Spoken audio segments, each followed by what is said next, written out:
우리가 지난주 말씀을 통하여서 이제 베드로가 예수님을 부인하는 장면과 더불어 또 나중에 이제 통곡하는 그런 내용들까지 우리가 함께 살펴봤습니다. 이제 베드로와 좀 대조되어질 수 있는 어떻게 보면 좀 비슷한 부분도 없지 않아 있지만, 자, 오늘 말씀은 이제 가룟 유다에 대한 내용이에요. 예수님을 배반하여 이제 팔아버렸던 이 가룟 유다는, 자, 오늘 어떤 결론으로 이제 마무리가 되어지는지, 이제 배신 이후의 상황을 오늘 말씀을 통하여 우리가 함께 살펴볼 텐데요. 자, 일단 내용은 이렇게 되어집니다. 이제 대제사장 중심으로 이루어진 공회, 어떻게 보면 굉장히 부당한 공회였어요.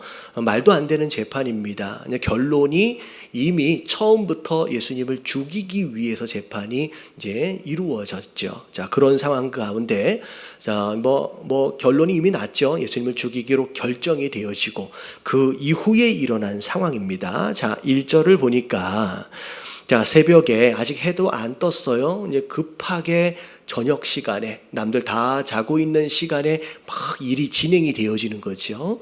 자, 대제사장들과 백성의 장로들이 예수님을 죽이려고 함께 의논을 하고, 자, 결박한 가운데 누구에게로 넘겨줬냐면, 자, 총독 빌라도에게로 넘겨주는 상황이 벌어집니다. 왜 로마 총독 빌라도에게 넘겨줘야만 하느냐? 이때 당시에는 유대라고 하는 나라가 로마의 식민지 지배를 받고 있는 상황이었습니다. 그러다 보니까 물론 이제 유대인들 사이에서도 이제 법이 있었어요. 그래서 나름 그 법을 따라서 이제 사회 질서가 세워지고, 뭐 종교적으로도 마찬가지입니다. 나름대로의 처벌도 가능했지만, 특별히 죄인을 사형을 언도하는 그 상황의 죄에 대해서만큼은 유대인들 스스로 집행하지 못하도록 만들었어요. 로마 정부의 허가를 받고 진행할 수 있도록 만들어놨습니다. 그래서 예수님을 죽이려고 하기 때문에 결국은 로마 총독에게 가서 허가를 받아야 되는 상황이 된 거죠. 자, 3절을 보니까 그때, 자, 예수님을 팔았던 가룟 유다가 실제로 진짜 예수님이 이제 죽게 생겼다라고 하는 것을 이제 느끼는 순간, 이제 자기가 잘못했다라고 뉘우쳤습니다. 내가 지금 무슨 짓을 한 거야? 그래서 대제사장들하고 장로들을 찾아가요.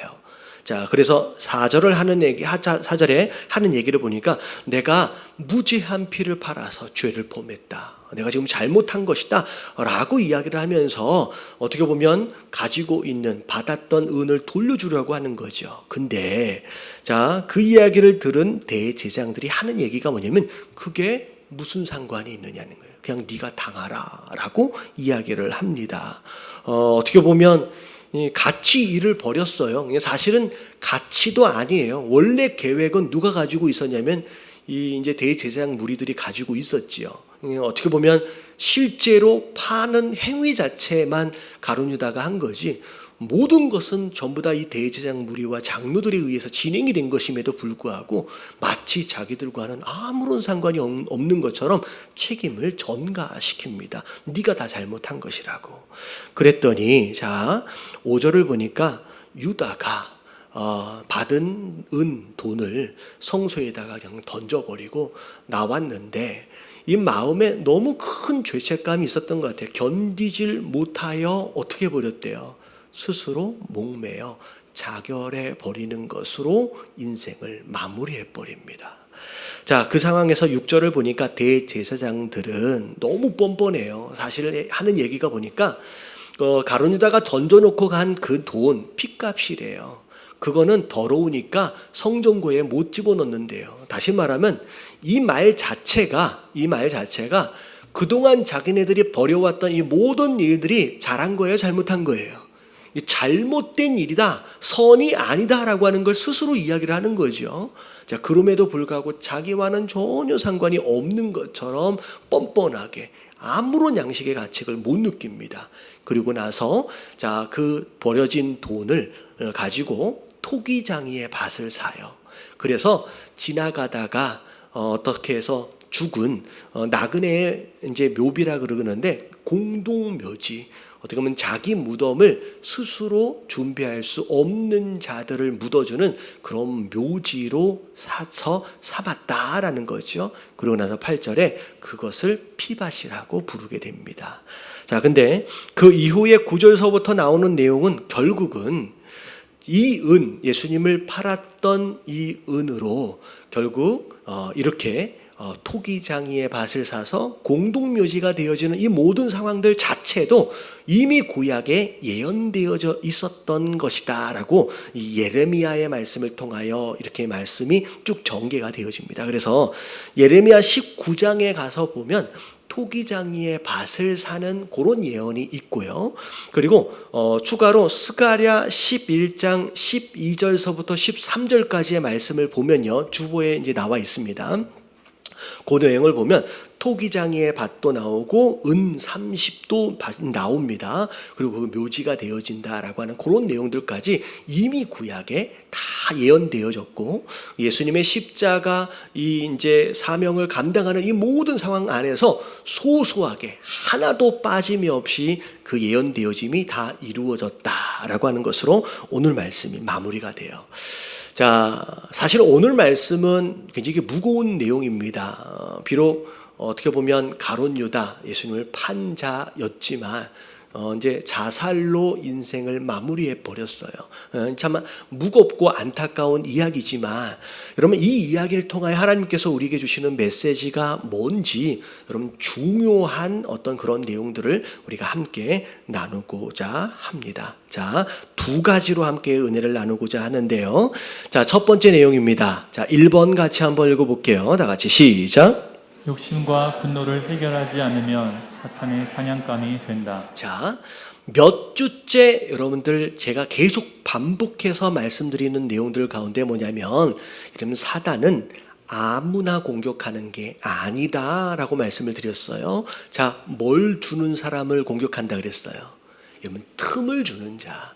여러분, 이 틈을 주는 자다라고 해서 지난주에도 예수님과의 거리, 스스로는 적당한 거리라고 얘기하지만 오히려 예수님과 떨어져 있는 그 공간이 아주 작은 공간이라고 할지라도 여러분 그거는 사단에게 유혹과 시험에 틈을 주는 것이 될 수도 있다라는 말씀을 드렸습니다. 자, 이 틈을 준다라고 하는 거, 여러분 공격의 빌미를 제공한다라고 하는 요 내용을 우리가 이 가룟 유다를 통하여 다른 내용들로 함께 좀 정리를 해보려고 하는데, 자, 우리가 이런 질문을 생각해 볼 수 있을 것 같아요. 어떻게 예수님의 제자였던 가룟 유다가 예수님을 파는 상황까지, 예수님을 죽음에 이르는 상황까지의 이런 이제 일들까지 벌일 수 있었겠느냐라는 거죠. 여러분 이것에 대한 해석이 여러분 제가 두 가지로 좀 설명을 좀 드려볼게요. 첫 번째는 실제적인 상황적인 설명입니다. 자, 사실 가룟 유다는 예수님의 제자였지만, 여러분 가룟 유다는 마음 안에 예수님과 다른 계획이 있었어요. 전에 설명을 좀 드렸죠. 가룟 유다가 열심당원이었다고. 여러분 열심당원은 우리나라로 보면 일제 치하에 있을 때 우리나라의 독립을 위해서 막 열심히 이제 투쟁했던 독립운동가랑 비슷한 개념이라고 생각하시면 될 것 같아요. 가룟 유다가 사실 로마로부터 이스라엘의 독립을 위해서 나름 이제 어떤 당을 짓고 함께 막 열심히 이제 노력하던 사람이었습니다. 근데 예수님을 만나게 된 거예요. 예수님이 보니까 인격적으로나 어떤 능력 부분에 있어서도 그리고 예수님이 리더십을 봐도요, 예수님의 지혜를 봐도 와, 이분만 있다라고 한다면 로마를 뒤집어 엎고 우리 이스라엘을 독립할 수 있게끔 이끌어갈 수 있는 그런 인물이겠다라는 생각을 갖게 된 거죠. 그래서 예수님의 제자 되어짐으로 3년이 넘게 따라다녔어요.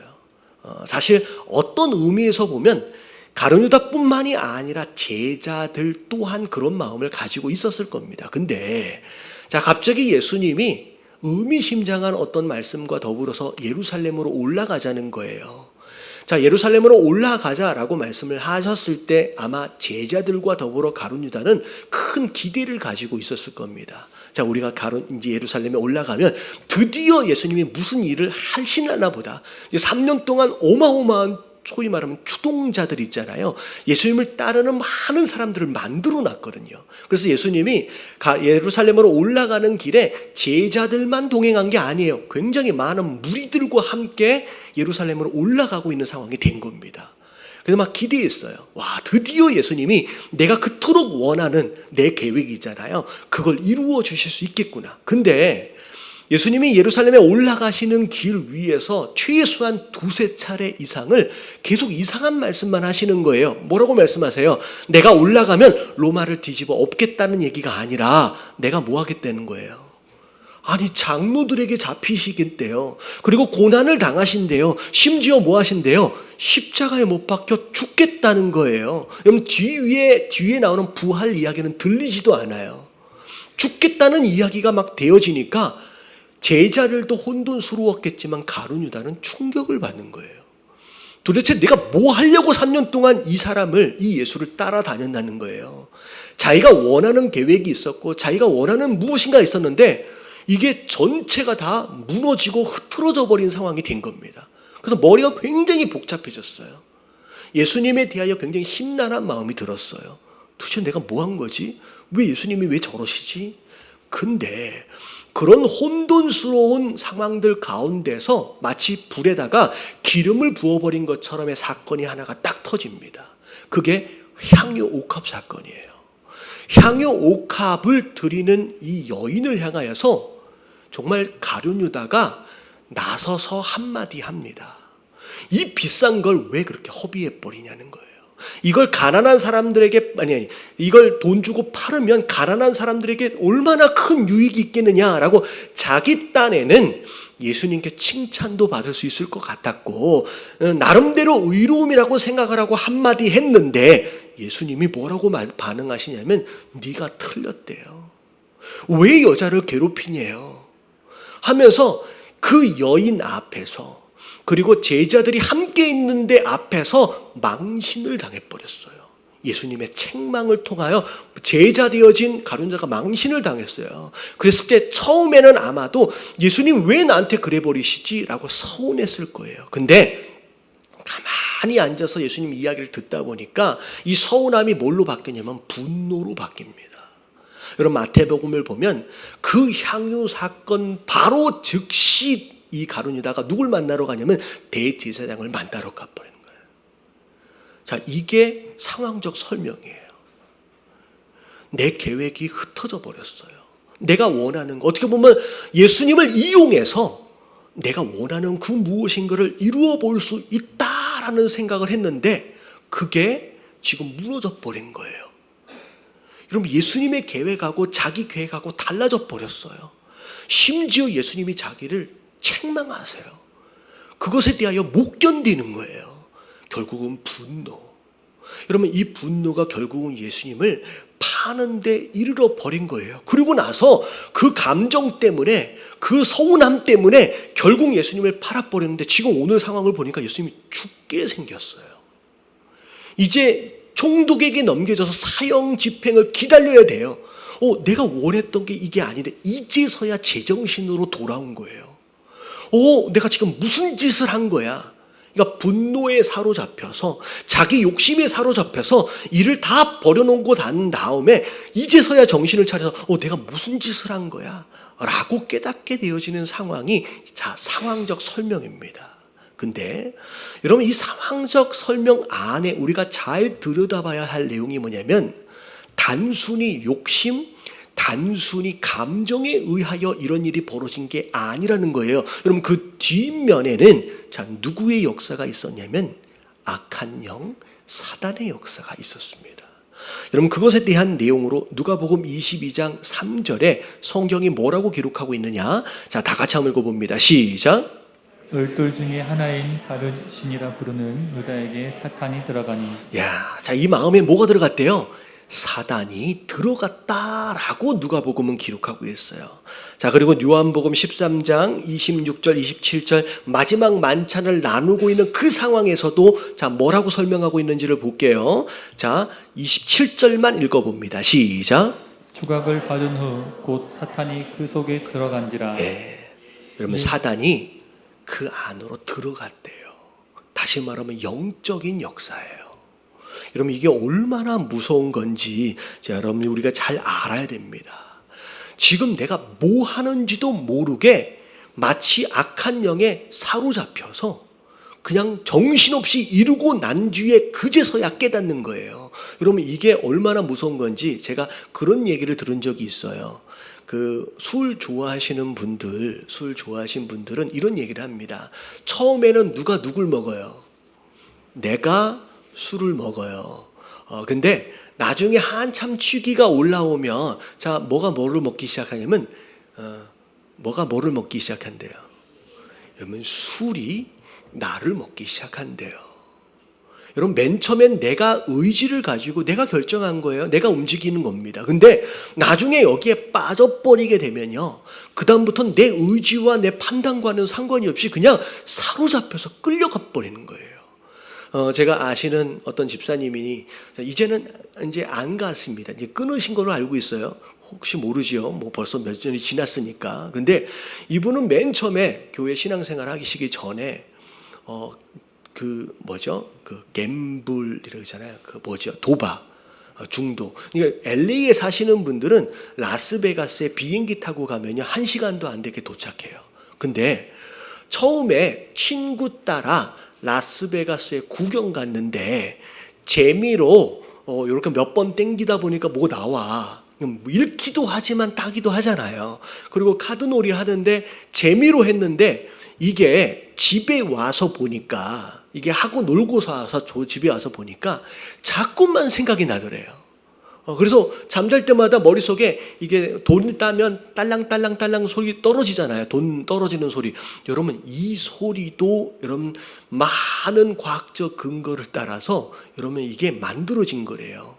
돈 떨어지는 소리가 뇌에 얼만큼 자극적이어야만 다시 또 돈을 넣게끔 여러분 이게 다 개발된 겁니다. 근데 계속 밤마다 거기 시달리는 거예요. 그래가지고 그 다음 주에 또 갔대요. 근데 또 갔대요. 그리고 또 갔대요. 근데 나중에는 내가 이러면 안 되겠다. 돈도 많이 잃고 내 삶이 피폐해지고 가족들 다 버려두고서 나 이렇게 맨날 라스베가스에 있으면 안 되잖아요. 안 해야지라고 결단을 하는데 주말이 지나고 나서 정신을 차려보면 자기가 거기 앉아 있더라는 거예요. 내가 의지를 가지고 한 게 아니에요. 처음에는 그렇게 했는데 이게 익숙해져 버리는 순간 이게 마치 어떤 영에 사로잡힌 것처럼 그냥 거기 데려다 놓는데요. 여러분 이게 악한 영의 역사예요.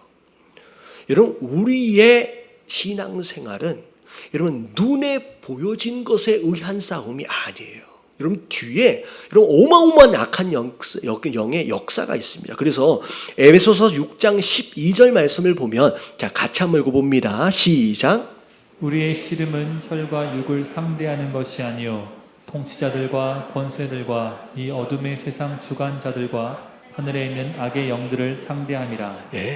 여러분 눈에 보이는 혈과 육에 관한 싸움이 아니라는 거예요. 그 이면에 숨어있는 악한 영들 그것과의 전쟁이라는 거예요. 그래서 우리가 신앙생활을 하면서 여러분 끝까지 유혹과 시험을 이겨내고 주님 앞에 온전히 서 있으려면 우리가 어떻게 해야 되냐면 자 이게 바로 다음 구절이에요. 13절 같이 한번 읽어봅니다. 시작.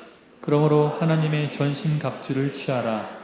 이는 악한 날에 너희가 능히 대적하고 모든 일을 행한 후에 서기 위함이라. 네, 전신갑주를 입으래요. 우리가 영적으로 무장되어지지 않으면 여러분 이 공격을 막아낼 수가 없다는 거예요. 근데 여러분 이 첫 번째 내용에서의 중요한 건 뭐냐면 여러분 이 악한 영이 아무나 공격하는 게 아니라는 거예요. 우리가 지난주까지 살펴봤던 것처럼 틈을 주면 공격을 하는 것처럼 여러분 12명의 제자들 가운데 특별히 가룟 유다가 공격의 대상이 되어져 버린 여러분 이유가 있다는 거예요. 자, 이게 뭐냐면 제가 앞에 굉장히 길게 설명을 드렸던 욕심에 대한 문제와 분노에 대한 문제입니다. 여러분 이 욕심과 분노가 우리 마음 안에서 해결이 되지 않으면 여러분 이거는 반드시 사단이 공격할 만한 여러분 원인을 제공하게 된다는 거예요. 그래서 여러분 제가 그런 말씀 드린 적이 있어요. 여러분 쓰레기가 있으면 뭐가 꼬여요? 여러분 파리가 꼬여요. 다시 말하면 파리를 쫓아내려면 뭘 해야 돼요? 여러분 우리 안에 있는 쓰레기를 먼저 제거를 해야 됩니다. 여러분 이 쓰레기에 대한 문제가 제거되어지지 않으면요, 여러분 계속 파리로 인하여 시달리게 돼 있어요. 여러분 우리 인생도 마찬가지예요. 방금 말씀드린 것처럼 여러분 이 욕심에 대한 문제와 여러분 이 감정, 분노에 대한 문제가 해결되지 않으면요, 여러분 이 사단의 공격으로부터 계속 시달릴 수밖에 없어요.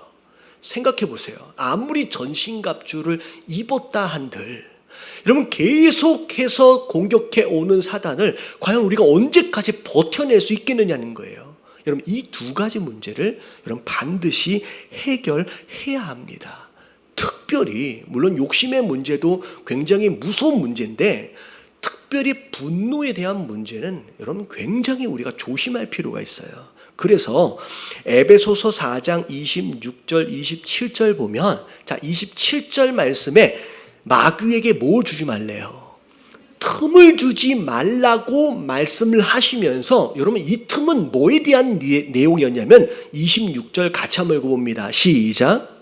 분을 내어도 죄를 짓지 말며 해가 지도록 분을 품지 말고 마귀에게 화가 나는 거, 분을 나는 거, 분이 내는 거. 여러분 이 분이 결국은 마귀에게 틈을 주는 것이 될 수 있다는 거예요. 여러분 이 가룟 유다가 예수님에 대한 분노가 생겼어요. 자, 우리가 잘 알아야 됩니다. 여러분 예수님이 여러분 다 가룟 유다를 책망하셨지만 여러분 예수님이 가룟 유다를 책망하신 건 가룟 유다를 고쳐주기 위한 책망이었어요. 그러면 스승의 책망이라면 제자라면 어떻게 해야 돼요? 들어야 되죠. 여러분 이걸 왜 서운하게 생각하냐는 거예요. 왜 이걸 분노하냐는 거예요. 듣고 내가 고치고 바꾸면 내가 발전하는 거예요. 내가 성숙한 거예요. 근데 가룟 유다는 스승의 책망을 분노로 받아버렸어요. 여러분 그렇게 되니까 자기 인생이 다 망가져 버린 거예요. 여러분 절대 하나님의 말씀하심을 여러분 분노로 받지 마시길 주님의 이름으로 축원합니다. 여러분 나를 향하신 하나님의 말씀이라고 한다면 여러분은 이것을 여러분 서운해할 필요가 없다라는 거예요. 자, 그래서 우리가 이 분노를 조심해야 되는데 한 가지 말씀만 더 소개를 드릴게요. 골로새서 4장 2절 말씀에 보면 마지막 때의 유혹과 시험을 이겨나가기 위해서 우리가 기도하고 깨어 있어야 된다고 말씀을 하시잖아요. 근데 여러분 이 말씀 안에서만큼은 기도하고 깨어있는 이 내용들 가운데 하나를 더 말씀하세요. 같이 한번 읽어봅니다. 다 같이 시작. 기도를 계속하고 기도에 감사함으로 깨어 있으라. 뭐 하라고 나와 있어요? 기도하고 깨어 있어야 되는데 중간에 뭐가 있냐면 감사함으로. 여러분 분노라고 하는 섭섭함이라고 하는 이 감정을 여러분 이겨낼 수 있는 정말로 좋은 도구가 뭐냐면요, 여러분 감사예요. 여러분 예수님이 네가 잘못한 거야 라고 얘기했을 때 서운한 마음이 아니라 예수님에 대하여 무슨 마음을 가지면 돼요? 여러분 감사하는 마음을 가져야 돼요. 어렵고 이런 힘든 상황 안에서 왜 이러냐 저러냐라고 불평하고 불만함으로 죄짓기보다는 여러분 그거 상황에 대하여 뭐 하면 돼요? 여러분 감사해요. 여러분 감사함으로 우리가 방어해내지 않으면요, 욕심 때문이 되어서든 아니면 분노 때문이어서든 어떤 이유들로 인하여 우리는 넘어질 수 있는 상황들이 많이 벌어진다는 거예요. 여러분 가룟 유다, 여러분 예수님이 제자였어요. 여러분 우리랑 다른 이야기가 아니에요. 우리도 충분히 이런 상황이 벌어질 수 있음을 여러분 인식하는 가운데 욕심에 대한 문제, 특별히 분노에 대한 문제를 여러분 잘 감사함으로 잘 다스리심으로 말미암아 여러분 사단의 여러분 사냥감이 되지 않는 저와 여러분들 되시길 주님의 이름으로 축원합니다. 예, 여러분 옆에 계신 분들에게 인사 좀 해주세요. 화내지 맙시다. 서로 인사 안 하는 사람 딱 2명이 있었는데 여러분 순종이 제사보다 낫습니다. 뒤에 계신 분들에게 인사 좀 해주세요. 욕심내지 맙시다. 예, 이게 얼마나 중요한지요. 자, 그래서 결국은 가룟 유다 욕심과 이 분노의 문제가 해결되지 않으니까 사단의 딱 타겟이 돼버린 거예요. 자, 2번째 내용입니다. 자, 2번 같이 한번 읽어볼게요. 다 같이 시작. 죄에 대하여 후회하지 말고 회개해야 합니다. 자, 종종 말씀드리는 내용입니다. 후회와 회개의 차이가 뭘까? 여러분 결과적으로 볼 때 굉장히 큰 차이입니다. 여러분 회개는 용서하심이 있고요. 그리고 회복하심이 있어요. 하지만 후회에는 용서함도 없고요. 여러분 회복하심도 없어요. 되게 비슷한 개념인 것처럼 보이는데 여러분 이것의 큰 차이를 우리가 알아야 됩니다. 자, 오늘 말씀 3절에 보니까 자, 예수님을 팔았던 가룟 유다가 예수님이 지금 정죄되어지는 상황을 보고 예수님이 지금 사형 집행에 지금 이제 넘겨지는 상황들을 보면서 스스로 뉘우쳤다라고 나와 있어요. 여러분 뉘우쳤다라고 하는 것은 자기가 잘못한 것을 깨달았다는 얘기예요. 그리고 후회했다는 얘기예요. 내가 왜 그랬을까? 내가 잘못했구나 라고 하는 것을 깨달은 거예요. 근데 여러분 후회의 굉장히 중요한 개념이 뭐냐면 죄에 대한 문제를 자 누가 해결하려고 노력하는 것이냐면 자기가 해결하려고 노력하는 거예요. 자, 어떻게 보면 매우 양심적으로 보일 수 있고 굉장히 의로운 사람인 것처럼 보여질 수 있습니다. 왜냐하면 자기가 지은 죄에 대해서 자기가 책임지려고 하기 때문에 뭐 괜찮은 사람처럼 보일 수 있죠. 사실 오늘 말씀에 나오는 대제사장 무리들, 장로들의 무리들과 비교해 보면 여러분 가룟 유다가 훨씬 더 나아요. 대제사장들 대제사장들과 그 장로들은 자기가 잘못한 것을 요만큼도 못 느끼잖아요. 양심의 가책도 없이 오히려 아주 뻔뻔하게 뭐 성소에 뭐 이런 게 있으면 안 된다. 되게 굉장히 거룩한 것처럼 착각하고 있잖아요. 오히려 이들보단 가룟 유다가 더 나은 것처럼 보일 수 있을 겁니다. 자, 근데 중요한 건 뭐냐면 자, 우리 죄에 대한 문제는 우리 스스로 해결할 수 있는 게 아니라는 거예요. 여러분 해결할 수 없다라고 하는 것, 여러분 이게 굉장히 중요합니다. 왜 해결할 수 없느냐? 자, 2가지로 설명을 드릴게요. 첫 번째는 우리의 본성입니다. 우리의 본성을 알면 이 죄에 대한 문제는 우리가 해결할 수 없는 것이구나라고 하는 걸 알 수 있어요. 자, 예레미야 13장 23절 말씀 같이 한번 읽어볼게요. 다 같이 시작. 구스인이 그의 피부를 표범이 그의 반점을 변하게 할 수 있느냐? 할 수 있을진데 악에 익숙한 너희도 선을 행할 수 있으리라. 자, 이 표현은 한국말로 번역이 되면서 조금 어색하게 표현이 됐는데 제가 이 표현을 이제 우리 문화에 맞게끔 정리를 해볼게요. 자, 구스인은 아프리카 사람이에요. 그분들은 얼굴이 까맣잖아요. 여러분 이거 여러분 씻은다고 하얘지는 게 아니잖아요. 그리고 표범의 반점, 여러분 이거는 씻어낸다고 벗겨지는 게 아니에요. 다시 말하면 절대 변할 수 없는 것처럼 악에 익숙한 우리 선에 대하여 선을 행할 수 있다는 거예요, 없다는 거예요? 여러분 없다는 거예요. 피부색을 바꾸고 표범의 반점을 없앨 수 없는 것처럼 우리의 본성 자체가 악으로부터 분리될 수가 없다라는 거예요. 여러분 이게 일단 본성에 의해서 여러분 우리는 우리 스스로 죄에 대한 문제를 해결할 수가 없고요. 그리고 죄의 특징이 이제 중요한 거예요. 자, 로마서 6장 23절 상반절에 보면 자, 죄의 싹은 뭐래요? 여러분 죄에 대한 문제를 해결하려면 자, 뭘로 갚아야 돼요? 여러분 목숨으로 갚아야 돼요. 죽음으로 갚아야 돼요. 다시 말하면 우리 스스로 죄의 문제는 해결할 수 없는 것이다 라고 성경이 기록하고 있습니다. 그러면 자, 후회해서 안 된다. 자, 라고 한다면 그러면 회개는 도대체 후회하고 뭐가 다르냐? 제가 누군가한테 물어봤더니 자, 뭐라고 대답하시냐면 진짜 정말로 간절하게 진심으로 눈물을 흘리는 것이 회개라고 얘기를 하시더라고요. 여러분, 그것이 회개가 아닙니다.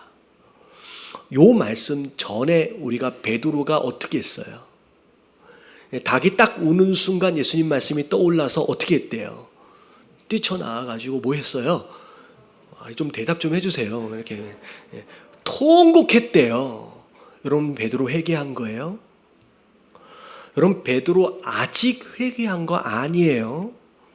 여러분, 자기가 잘못한 걸 깨닫고 뛰쳐나와서 펑펑 울었다. 여러분, 이거 회개 아니에요. 여러분, 베드로가 회개한 것처럼 착각하시는데 아직 베드로가 회개한 건 아닙니다. 그냥 베드로 가룟유다랑 똑같이 자기 잘못을 깨달은 거예요. 근데 베드로와 가룟유다의 차이는 뭐냐면 가룟유다는 자기가 생명을 끊어버림으로 말미암아 이후에 있어질 수 있는 회개와 용서의 기회를 스스로 끊어버렸어요. 근데 베드로는 자살 안 했잖아요. 결국 살아 있음으로 인하여 장차 있을 수 있는 회개와 용서의 기회를 아직 가지고 있는 거예요. 여러분, 베드로가 예수님을 찾아가서 제가 잘못했습니다 라고 회개했어요? 여러분, 아니에요. 여러분, 예수님이 베드로를 찾아가셨어요. 그래서 회개할 수 있게끔 도와주셨어요. 여러분, 이게 굉장히 중요한 겁니다. 통곡하는 게 회개가 아니라는 거예요. 그러면 자, 회개가 뭔지를 설명을 드리겠습니다. 자, 같이 한번 읽어볼게요. 다 같이 시작. 죄의 문제를 예수님께 맡겨드리는 것. 이게 가장 큰 차이예요. 후회는 죄에 대한 문제를 내가 끌어안는 거예요. 내가 해결하려고 애를 쓰는 거예요. 근데 회개는 죄에 대한 문제를 예수님께 맡겨드리는 겁니다. 그래서 여러분, 회개에 대한 중요한 개념의 말씀이 요한일서 1장 9절 말씀이에요. 같이 한번 읽어봅니다. 시작. 만일 우리가 우리 죄를 자백하면 그는 미쁘시고 의로우사 우리 죄를 사하시며 우리를 모든 불의에서 깨끗하게 하실 것이요. 네, 하나님이 우리의 죄를 용서해 주신대요. 그리고 불의에서 깨끗하게 해 주신대요. 자, 뭐 하면요? 우리의 죄를 누구에게? 예수님께 자백하면이에요.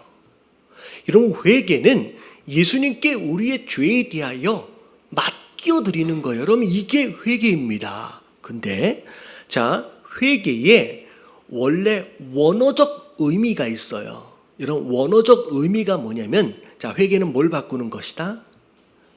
제가 말씀드렸던 것 같은데, 방향을 바꾸는 것이다. 여러분, 이걸 잘 알아야 돼요. 여러분, 회개, 방향을 바꾸는 것이다. 내가 죄를 짓던 삶에서 죄를 짓지 않는 삶으로 내 방향을 바꾸는 게 아니에요. 자, 기껏 막 썼는데 여러분 잘 들으세요. 내가 죄를 짓고 있던 삶에서 죄를 짓지 않는 삶으로 바꾸는 게, 삶의 방향을 바꾸는 게 회개가 아니에요. 자, 뭐가 회개냐면 내가 죄를 짓던 삶에서 누구에게로? 여러분, 예수님께로 방향을 바꾸는 게 회개예요. 깨달아지시길 주님의 이름으로 축원합니다. 내가 죄를 짓지 않는 삶으로 내가 갈 수 있는 게 아니에요. 여러분, 본성상 여러분, 우리는 그렇게 할 수가 없어요. 그래서 죄를 짓는 삶에서 죄를 짓지 않는 삶으로 가는 게 아니라 예수님께로 삶의 방향을 바꾸면, 그러면 죄를 짓지 않는 삶으로의 길은 누가 인도해 가세요? 예수님이 인도해 가시는 거예요. 여러분, 그게 성화예요. 여러분, 그게 회개의 시작인 줄로 믿습니다. 여러분, 우리가 바뀌어야 돼요. 예수님 쪽으로, 예수님께 우리의 것들을 다 맡겨야 돼요. 그래서 마지막 말씀 마태복음 11장 28절에 보면, 자, 28절만 읽어볼게요. 시작. 수고하고 무거운 짐진 자들아 다 내게로 오라. 내가 너희를 쉬게 하리라. 여러분, 수고하고 무거운 짐진 자들아 라고 우리 인생에 대하여, 죄의 종로로 타고 있는 우리 인생들에 대하여 이렇게 설명하고 계세요. 죄로 인하여 수고하고 있고요. 죄로 인하여 짐을 지고 가는 인생이라고 예수님 말씀하고 계시는 거예요. 그것으로부터 자유로우려면 자 어떻게 하라는 거예요? 여러분 그 짐을 스스로 내려놓을 수 있는 게 아니에요. 여러분 그 짐을 내려놓으려면 뭘로 대가를 지불해야 돼요?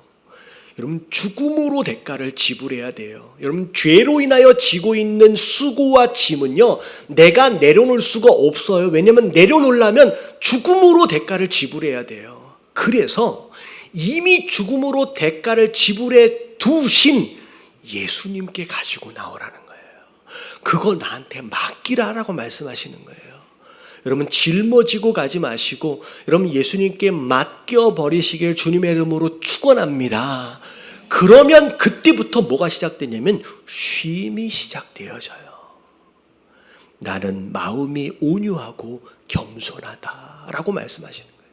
자, 근데 중요한 건 자 29절 중반까지만 읽으면 아 그래 내가 지고 가는 짐은 예수님께 맡겨버리면 그때부터 내가 쉴 수 있겠구나. 할렐루야. 맡겨야지. 여러분 되게 감사하는 마음이 드는데 그 다음에 말씀을 딱 보면 나의 멍에를 메고 내게 배우래요.